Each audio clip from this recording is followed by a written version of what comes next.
to rule, and they shield them from any accountability for their actions, especially when it comes to violence. There are portraits hanging in there of William Taft, Gerald Ford, Bill Clinton, and the two fucking George Bushes.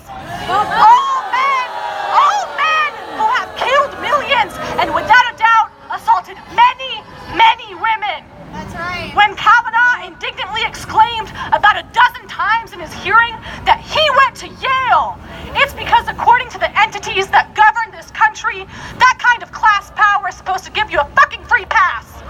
It's supposed to somehow render you categorically incapable of committing sexual assault. As I said, we're fucking here to call bullshit. It is no accident that it's from the ranks of the elites of institutions like Yale that the justices of our Supreme Court are predominantly drawn. Supreme Court justices hold undemocratic, lifetime appointments regardless of who nominates them. They are given free rein to oversee a system that has the same priorities as Yale and places like it. A system that is rigged in favor of a small minority at the expense of the rest of us. This is true not because the individuals who preside over our judicial system are misogynist bigots, even though many of them certainly are, as we know, but because even if they're not, that judicial system exists in service of the U.S. capitalist state and the imperialism, exploitation, and oppression that necessitates it. That's right. We have to be clear on this. We have to be clear on this because if Kavanaugh is not confirmed, it will be because of us.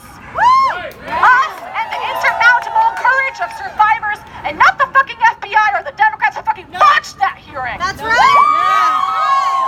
And even if somehow we lived in an alternate reality in which it was someone other than Trump, someone other than a Republican who was charged with nominating a new justice, it would still be up to us to hold them accountable. That's right. The only times in history, the Supreme Court has ever acted in favor of ordinary people, of marginalized people, whether they be survivors or black people or people seeking safe and legal abortions or exploited workers, when we were organized, we were unified, and we were relentless.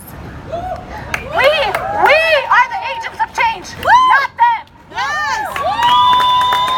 And until the day that there are no more private universities, no more undemocratic judicial processes, no more prisons, no more fucking frats. Yes. No more assailants who can get away with it. We have to keep organizing in the streets, in our workplaces, in our schools, in our neighborhoods,